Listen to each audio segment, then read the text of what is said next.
Muy buenas noches, estimadas televidentes.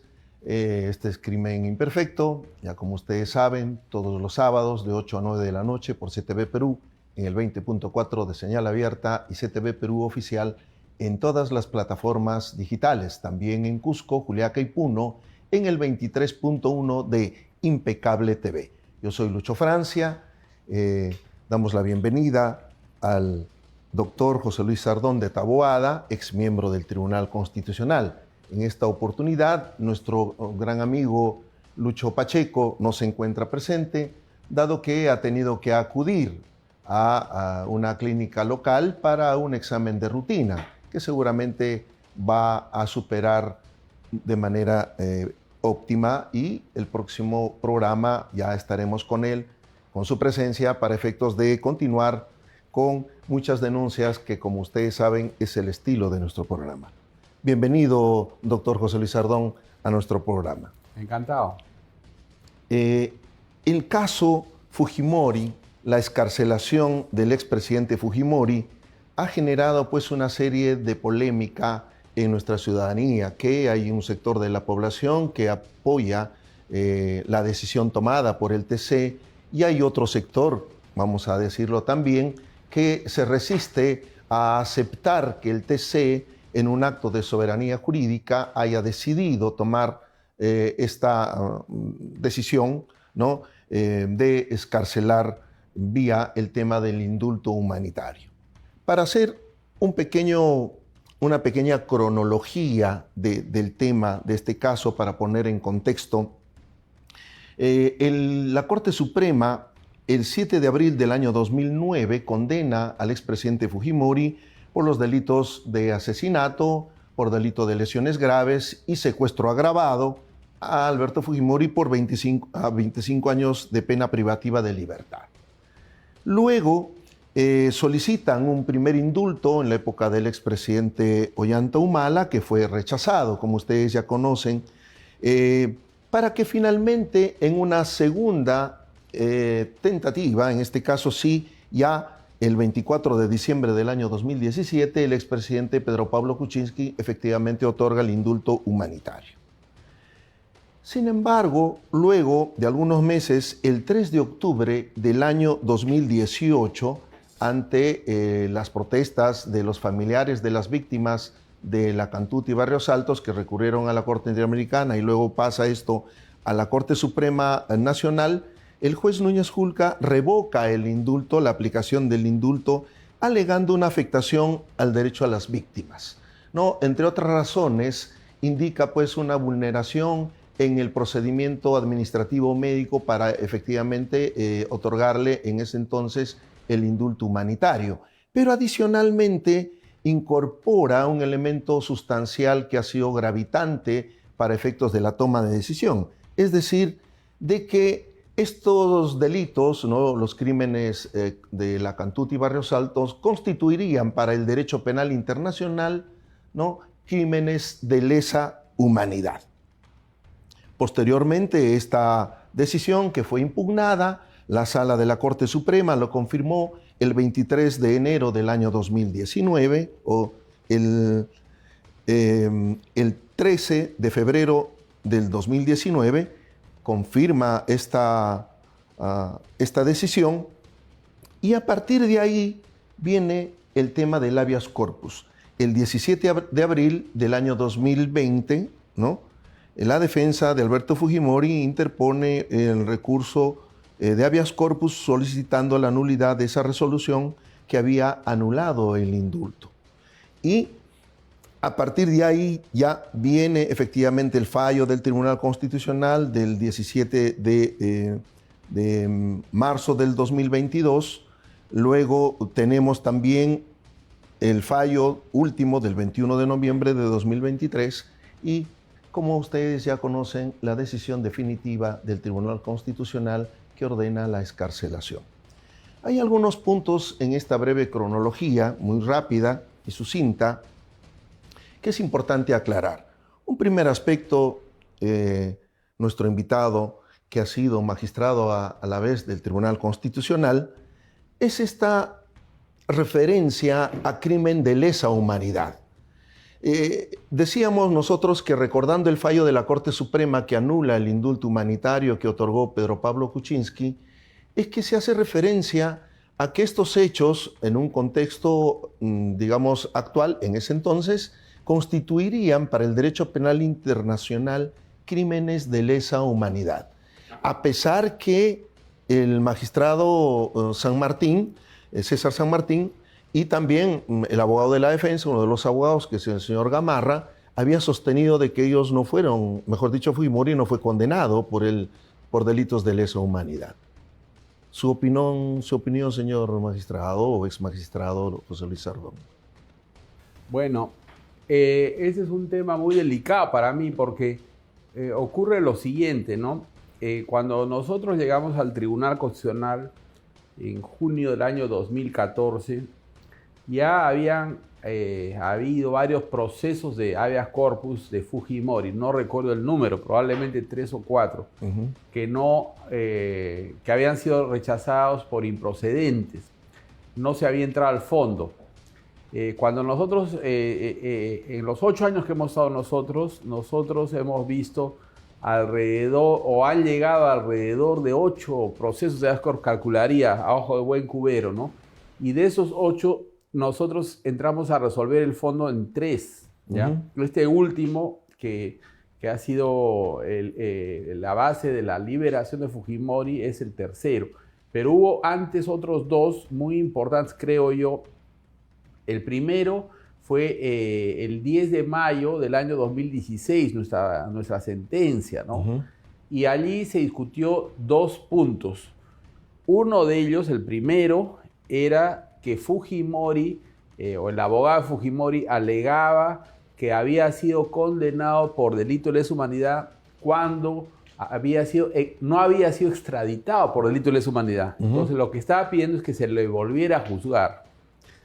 Entonces, yo recuerdo claramente esa sentencia, ¿no? Y fue una decisión de 6 votos contra 1. El voto singular fue el mío. Yo dije que Fujimori sí había sido condenado por lesa humanidad. ¿Y por qué dije eso? Porque en la sentencia del juez San Martín, que es una sentencia de alrededor de 700 páginas, ¿no? Como en toda sentencia, bueno, había antecedentes, había fundamentos y había la parte resolutiva. La parte resolutiva de una sentencia es su conclusión, es la parte más importante. Entonces, en alguno de los resuelves, el segundo, tercer resuelve, había este famoso párrafo donde decía que estos hechos, ¿no? Por los que se le estaba condenando, constituían delito de lesa humanidad a la luz del derecho internacional. Entonces, a mi criterio, desde que ese párrafo estaba puesto, las conclusiones, era evidente de que sí se le estaba condenando por lesa humanidad y que por lo tanto se le tenía que volver a procesar porque no había sido extraditado por lesa humanidad, ¿no? Ese fue mi argumento. Además, hice notar que cuando él había solicitado el indulto al presidente Ollanta Humala, el presidente Humala le había negado el indulto, alegando que había sido condenado por lesa humanidad. Y esa alegación que hizo Humala la basó en un informe del ministro de Justicia, ¿no? Y bueno, entonces a mí me parecía pues inaudito que para negarle el indulto sí había sido condenado por lesa humanidad y que para volverlo a juzgar no había sido condenado por lesa humanidad. Ese fue mi voto, ¿no? Por eso yo sí dije, sí se le condenó por lesa humanidad y hay que volver a procesar. Claro, pero para efectos de un nuevo procesamiento. Así es, para efectos de un nuevo procesamiento, de un nuevo proceso. Claro. Sin embargo, resultó en la votación que fui el único que pensó así. Los otros 6 dijeron que no lo habían condenado y que ese párrafo era nada más que un obiter dicta. Entonces, ¿qué cosa es un obiter dicta? Un obiter dicta es un circunloquio, es un comentario lateral. El obiter dicta es lo contrario de la ratio decidendi. La ratio decidendi es el razonamiento central del que deriva la condena. Entonces, eso es lo que dijeron los 6. Entonces, ¿qué cosa debo decir yo ahora, no? Obviamente tengo que alinearme con lo que dijo la mayoría, porque en la Administración de Justicia, en un órgano colegiado, manda también los votos. Claro. Entonces hubo 6 votos diciendo que no fue condenado por lesa humanidad. Entonces yo creo que por lo menos para la justicia peruana, ¿no? Ya era cerrado que Fujimori no había sido condenado por lesa humanidad a pesar de mi voto, ¿no? Claro. Lo que fue inaudito es que el juez de ejecución del indulto, que era un juez penal de la Corte Suprema, ¿no? Se apoyara en mi voto singular Sí. y no en el voto de los 6, ¿no? Entonces, eso fue muy grave, pero claro, más grave todavía fue que él actuara él pretendiera efectuar el control de constitución, claro. ¿no? Eso es el otro aspecto, ¿no? Ajá. Pero, digamos, siguiendo la línea de razonamiento suyo en el voto de ese entonces, claro, esa posición de que está puesto en la parte resolutiva de la condena, ¿no? Sí. Que es la parte decisoria prácticamente, la que, digamos, la parte central, significaría de que si está consignado ahí y esto no ha sido objeto de proceso y tampoco fue objeto de extradición. Por lo tanto, sí cabría un tema de un nuevo proceso. Así es. Ese era el razonamiento. Ese era el razonamiento. Se le debería volver a procesar a Fujimori porque lo habían condenado por algo por lo cual no había sido extraditado. Claro, el Estado peruano no estaba habilitado para No condenarlo por ese delito y por lo tanto sí cabría un nuevo proceso penal. Claro, él había sido extraditado de Chile. Sí. Y el tratado de extradición con Chile es un tratado de los años 20, es un tratado muy antiguo, que ahora ya tiene casi un siglo, creo que, o más de un siglo, no recuerdo exactamente el año exacto, creo que es de 1921 por allí. Y en el ese tratado de extradición decía que solo cuando se extraditaba una persona de un país al otro, solo el otro estado, el que lo recibía, solo podía procesarlo por los delitos que habían sido autorizados en la extradición. Claro. Y, a ver, producción, tenemos ahí un videíto justamente donde el juez supremo César San Martín indica claramente de que Alberto Fujimori no fue condenado por delito de lesa humanidad. A ver si nos ayuda, producción. Nakazaki siempre lo ha dicho, que usted nunca sentenció a Fujimori por delitos de lesa humanidad. No podía hacerlo. Y no se puede hacer porque la ley interna peruana no comprende esas figuras. O sea, no fue sacado de la manga, fue una discusión. Y por eso que dijimos, estos hechos para el derecho penal internacional constituyen delitos de lesa humanidad. Una declaración, nada más que eso. Está claro entonces, ¿no?, con la exposición del señor magistrado San Martín, de que no fue condenado por delito de lesa humanidad. Fue una parte enunciativa, efectivamente, como usted ya lo acaba de... No. A ver, vamos. No está claro porque lo diga San Martín. O sea, está claro porque dijeron 6 de mis colegas. O sea, yo digo ya no lo condenaron por lesa humanidad porque así lo dijo la mayoría de mis colegas. Yo respeto a la mayoría a pesar de que discrepe de ella.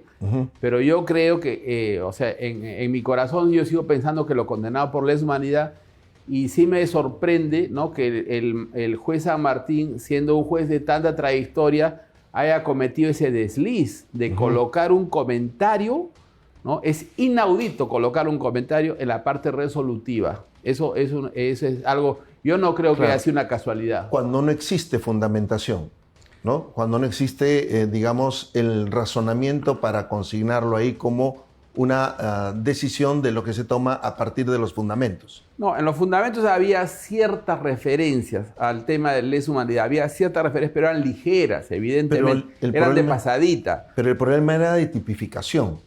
Es decir, claro, los delitos en regulación interna, tanto el asesinato, las lesiones graves y secuestros, sí están tipificados en el Código Penal, pero como delitos comunes, no como parte de delitos de lesa humanidad. A mí lo que me parece grave es que haya puesto ese párrafo en la parte resolutiva, ¿no? Eso sí era completamente pérfido, vil, ¿no?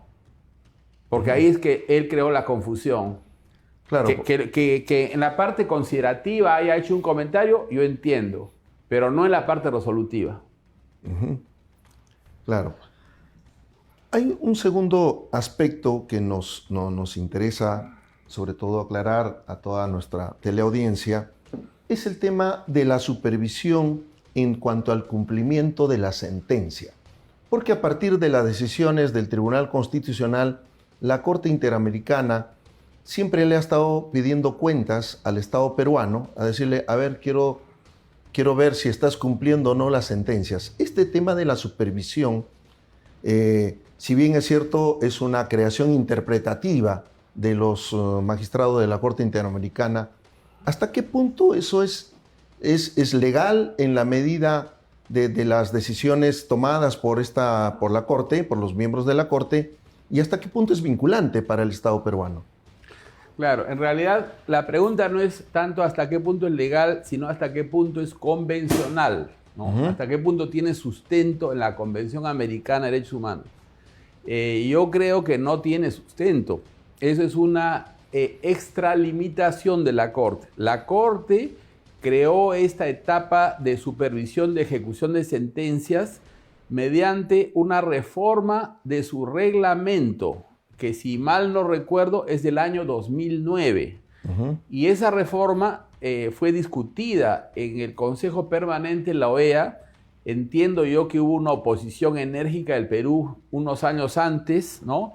El 2007, el 2008, pero a pesar de eso, la Corte siguió adelante y hizo esa reforma en su reglamento.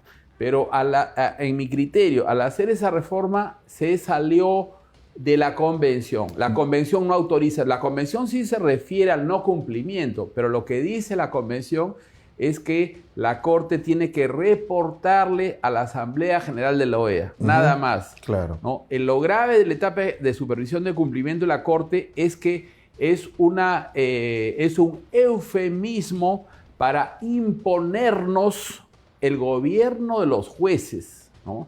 El despotismo ilustrado, ¿no? Donde 7 jueces elegidos, sabe Dios cómo, ¿no? Quieren gobernar toda América, ¿no? Ahora, hablemos un poco de cómo son elegidos estos señores. Son elegidos de manera muy cuestionable. Inclusive desde el ángulo de la izquierda, eso es, de hecho es muy cuestionable, ¿no? Y muy cuestionado en los hechos. Hay muchos trabajos de cuestionamiento al procedimiento de elección. ¿Por qué es cuestionable? Porque participan en la elección de los jueces de la Corte Interamericana de Derechos Humanos países que no se someten a la Corte. Eso es lo grave. Claro. Participan los países que son parte de la Convención. En este momento son 23, pero hay 3 que no se someten a la Corte, sin embargo participan en la elección. Además, se permite que se elija como jueces a ciudadanos de países que ni siquiera son parte de la Convención, ¿no? En los años 90, por ejemplo, hubo un norteamericano que fue inclusive presidente de la Corte, a pesar de que los Estados Unidos no se somete a la Corte. Así es, sí, claro. Entonces, acá lo que tenemos es que se ha reproducido el esquema de la antigüedad, donde había el derecho romano para los romanos y el jus gentium para los demás. Aquí también hay un estándar para los Estados Unidos y otro estándar para los no Estados Unidos, ¿no? En la OEA hay 34 países, solo 23 son parte de la Convención Americana y solo 20 se someten a la Corte. Sin embargo, para efectos de elegir a los miembros de la Comisión Interamericana, intervienen los 34 países, inclusive los que no son parte de la Convención. Y para los jueces, solo 23, pero también incluye a los 3 que no son parte. Entonces es cuestionable. Sí. Pero no solo eso, hay otros aspectos, ¿no? Lo más grave, creo yo, es que ahí se elige con el criterio de un país un voto. Entonces el Perú, que es no solamente un país, sino una cultura milenaria, no tiene un voto, igual que un paisito que se llama San Kitts, ¿no? Que tiene menos habitantes que el distrito del Lince, tiene 40.000 habitantes, ¿no? Y ellos tienen un voto como el Perú, ¿no? Claro. Entonces es ridículo. Y hay una serie de países así en el Caribe, que tienen un voto, claro, igual que el Perú. Y creo que una situación, digamos, cuestionable también es justamente cómo a través de estas interpretaciones que hacen van cambiando el contenido mismo del pacto. Exactamente. Dan la sentencia, pero luego en la etapa de supervisión de cumplimiento van más allá de la sentencia, ¿no? Ellos digamos, se consideran que ellos son los que tienen que ver hasta dónde va la sentencia y empiezan a hacer sus interpretaciones y van mucho más allá. Así es. Muy bien, vamos a hacer una pausa y regresamos.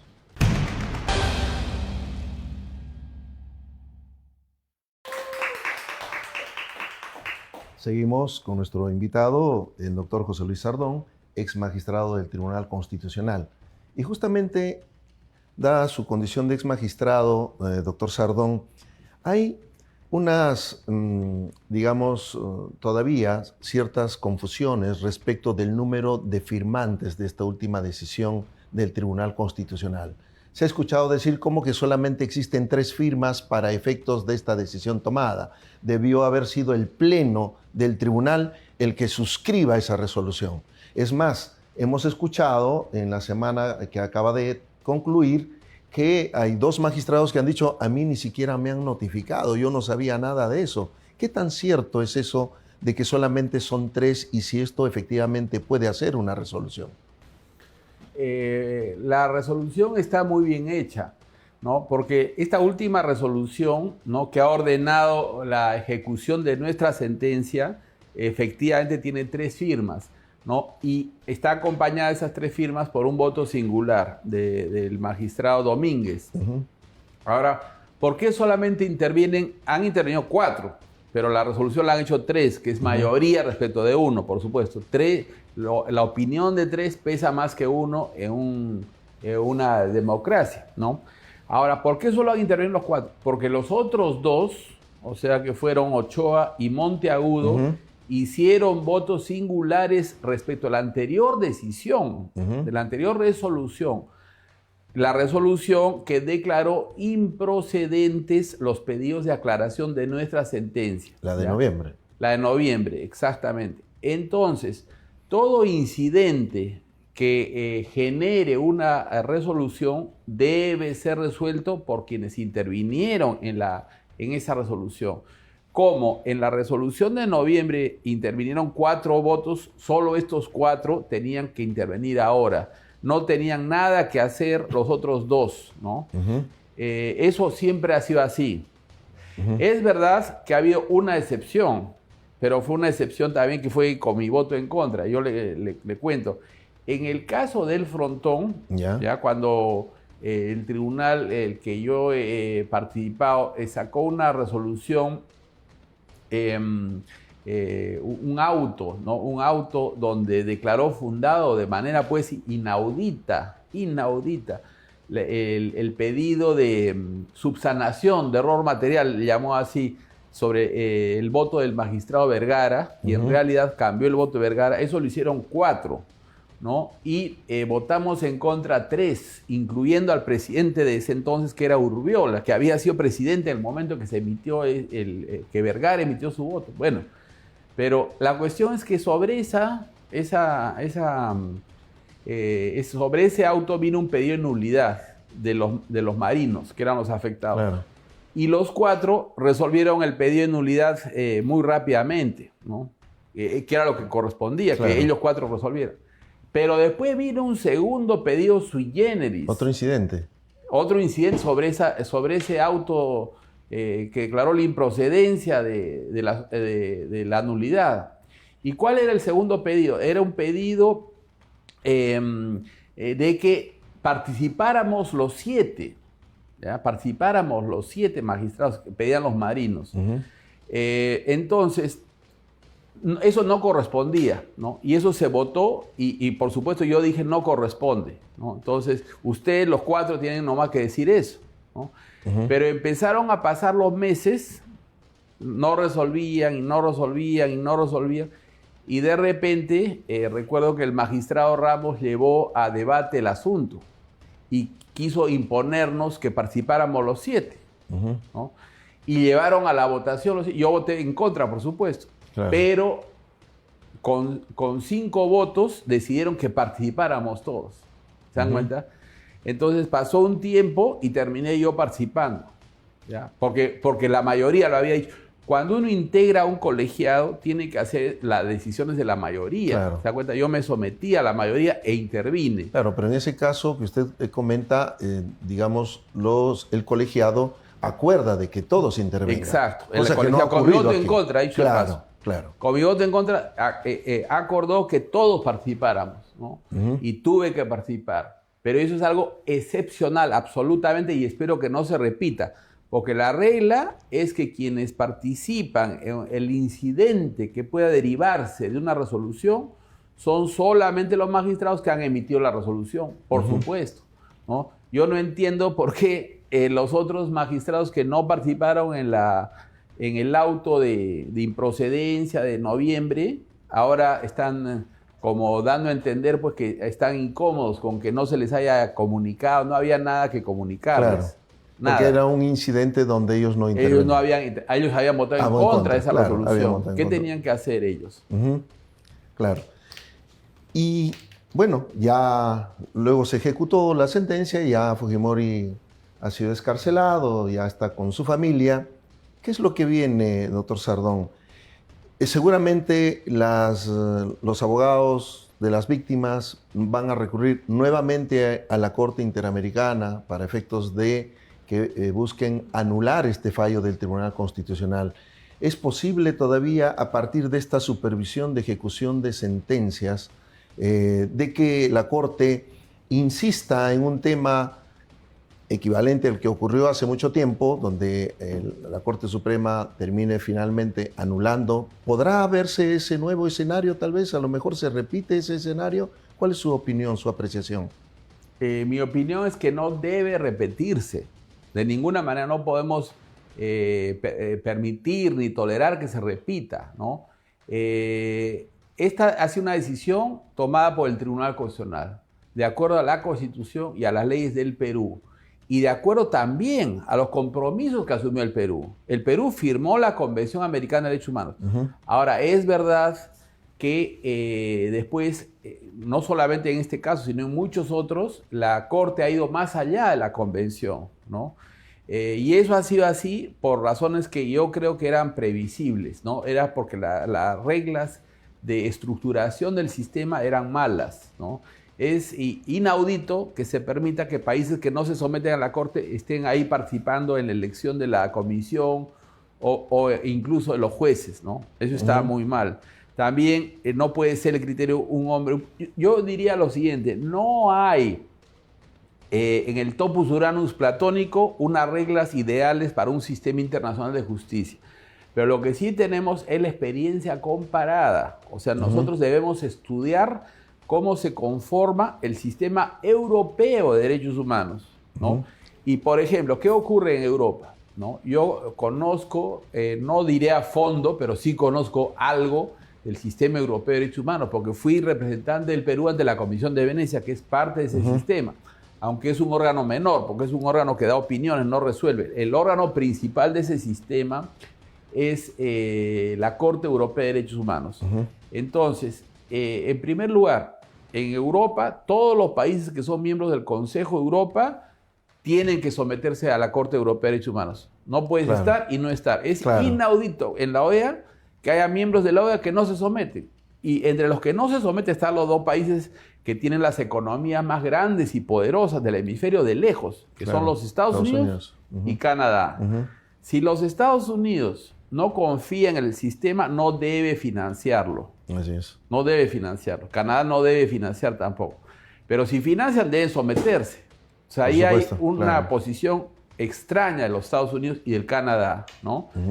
Después, ¿qué otro contraste hay con el sistema americano? En Europa, todos los países tienen un juez. O sea, La Corte Europea de Derechos Humanos está integrada por un número muy alto de jueces, son 47 jueces, porque son 47 países miembros del Consejo de Europa. Y hay un juez titular y un juez suplente por cada país. Pero esos jueces no los elige cada país. Cada país presenta una terna ante la Asamblea Parlamentaria. La Asamblea Parlamentaria es el órgano máximo del Consejo de Europa. Y en la Asamblea Parlamentaria hay asientos para los países en relación a su población. Es una relación que no es exacta, pero es aproximada. Claro. ¿Ya?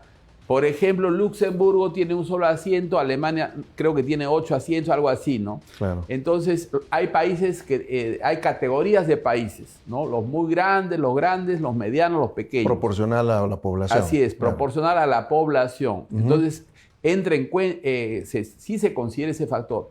El problema de Estados Unidos puede ser, Estados Unidos es un tremendo país, es un país de 360 millones de personas, o sea, es como 12 veces el Perú, Claro. ¿no? Entonces, bueno, eso hay que discutirlo abiertamente, cómo debiera ser. Hay que estructurarlo adecuadamente el sistema, pero no puede ser la situación actual. A los temas de estructura hay que añadir los de financiamiento. Claro. El sistema se financia no solo por países americanos, sino también por países no americanos. Hay países europeos que dan plata al sistema. Y también el sector privado, eso es inaudito. Claro, por ¿no? supuesto. ONGs financian el sistema y también empresas privadas, por Dios, ¿no? Por ejemplo, Google aporta al sistema. Yo no sé qué interés tiene Google en el sistema. Claro, ¿no? porque finalmente en los casos que tengan y que tengan que llegar al tribunal hay conflicto de interés. Clarísimo. Así es, ¿no? En realidad quieren promover ciertas agendas ideológicas, ¿no? Sí. Muy marcadamente, ¿no? Y eso no se puede aceptar, ¿no? Claro. Sí. Por todas esas razones hay que tomar con pinzas lo que dice la Corte. Y hay que añadir otro dato además, y es que esta aparente rebeldía, yo no creo que sea rebeldía, sino es una posición de afirmación del Perú nada más, pero esta aparente rebeldía es mucho menor a la que cometió el año 2017 la Argentina. Porque acá nos estaríamos no acatando, digamos, lo que sería una resolución de carácter de supervisión, digamos, de la Corte. Claro. Pero no es una sentencia. No es una sentencia. No es una sentencia. En cambio, en la Argentina, la Corte Suprema de la Argentina paró a la Corte Interamericana respecto de una sentencia, el caso Fontevecchia. La Corte Interamericana había dado una sentencia que le ordenaba a la Corte Suprema de la Argentina también una modificación importante de la sentencia que había dado el caso Fontevecchia contra 2 periodistas. Y la Argentina se negó a cumplir, ¿no? Y no pasó nada. Entonces, digamos, este acto de supuesta rebeldía, que insisto, yo no creo que sea tal, ¿ya? Es mucho menor que el otro. Claro. Si esto es digamos, una rebeldía o sencillamente no acatamiento a una resolución de supervisión, ¿cuál sería eventualmente la sanción? Porque mucha gente dice, sí, nos vamos a convertir en un paria internacional, no vamos a respetar los derechos humanos, ¿no? Porque hay voces que también extremistas que de alguna manera alarman, ¿no? A la población. Es importante conocer su opinión. Hay que siempre recordar que los Estados Unidos de América, el país más importante no solo de América, sino del mundo, es la primera potencia, no es parte del sistema interamericano. Simplemente eso. Y no sucede nada. Y no pasa nada. Así es. ¿Qué le podría pasar a Perú entonces? No le debe pasar nada. Absolutamente. No le debe pasar nada. Claro, no hay que temerle en todo caso. No hay que bajar. temer. Claro, y hay que bajar un poco también la tonalidad, creo que en estos tiempos, ¿no? Así es. Tan convulsos aquí en nuestro país. Muy bien, ha sido pues la voz y presencia del doctor José Luis Sardón, ex magistrado del Tribunal Constitucional, ex tribuno, y con ustedes regresamos después de un corte.